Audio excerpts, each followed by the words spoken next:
पाकिस्तान को IMF से 1 अरब 2 crore dollar की किस्त मौसूल। पाकिस्तान को आलमी मालियाती फंड की तरफ से 1 अरब 2 करोड़ 3 लाख डॉलर की किस्त मौसूल हो गई है। स्टेट बैंक ऑफ पाकिस्तान ने IMF से 1 अरब 2 करोड़ 3 लाख की किस्त मौसूल होने की तस्दीक करते हुए बताया कि IMF ने रकम EFF कर्ज प्रोग्राम की दूसरी किस्त के तौर पर जारी की।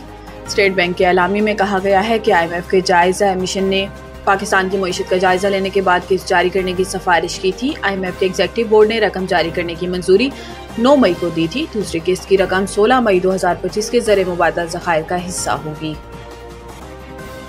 मुमकिन है अमेरिका पाक भारत रहनुमाओं को इशाइया पर इकट्ठा कर ले। अमेरिका के सदर डोनाल्ड ट्रंप ने दौरा सऊदी अरब में गुफ्तगू करते हुए कहा कि पाकिस्तान और भारत के ताल्लुकात में बेहतरी आ रही है। मुमकिन है अमेरिका इन ममालिक के लीडरों को एक जगह जमा कर ले। ट्रंप ने कहा कि कुछ ही रोज पहले मेरी इंतजामिया तशद्दुद के बढ़ते वाकयात रुकवाने के लिए तारीखी जंगबंदी में कामयाब हुई, इसलिए तिजारत को बड़ी हद तक इस्तेमाल किया। सदर ट्रंप ने बताया कि इन्होंने दोनों मुल्कों की क़यादत से कहा कि आए डील करें, कुछ तिजारत की जाए, न्यूक्लियर मिसाइल ना चलाएं, इन चीज़ों की तिजारत करें जो आप बहुत उम्दा बनाते हैं। अमरीकी सदर ने कहा कि दोनों ममालिक के पास बहुत ताकतवर, मजबूत और ज़हीन लीडर हैं। जंग रुक गई है, उम्मीद है आगे भी ऐसा ही रहेगा। अगर ये जंग ना रुकती तो इसमें लाखों लोग मर सकते थे।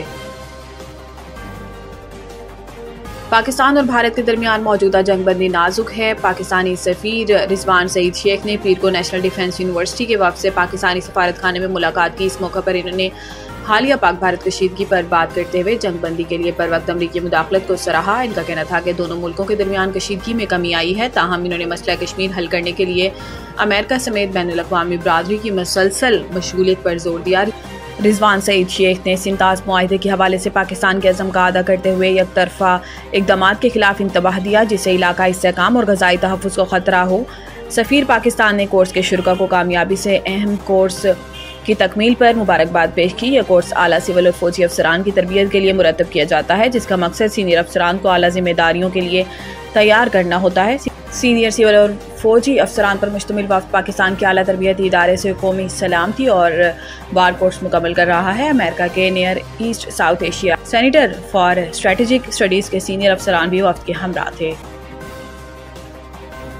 कराची के सार्फिन के लिए बिजली सस्ती करने की दरखास्त नेपरा में जमा। फ्यूल प्राइस एडजस्टमेंट से सार्फिन को 6 अरब 79 करोड़ रुपए की रिलीफ का तुखमीना है कि इलेक्ट्रिक ने साथ ही मुकम्मल रिलीफ सार्फिन को मुंतकिल ना करने की भी दरखास्त कर दी। कि इलेक्ट्रिक ने नेपरा से दरखास्त की है कि इलेक्ट्रिक की पावर प्लांट्स की स्टार्टअप समेत मुख्तलिफ मदों में 14 अरब 60 करोड़ रुपए की रकम ज़ेर इल्तवा है, जिसमें से नेपरा ने नवंबर से जनवरी की फ्यूल प्राइस एडजस्टमेंट्स में से 9 अरब 40 करोड़ रुपए अलग कर लिए हैं और ये रकम कराची के सार्फिन को नवंबर से जनवरी तक मिलने वाले रिलीफ से काटी गई है। मार्च की फ्यूल प्राइस एडजस्टमेंट के रिलीफ से भी रकम कटौती की दरखास्त की है। याद रहे कि कराची की मुख्तलिफ 7 कारोबारी तंजीमें किया इलेक्ट्रिक के मुतालबे पर नेपरा की तरफ से फ्यूल प्राइस एडजस्टमेंट की रिलीफ में कटौती की मुसलसल मुखालफत कर रही हैं। नेपरा की इलेक्ट्रिक की दरखास्त पर 22 मई को समाअत करेगा।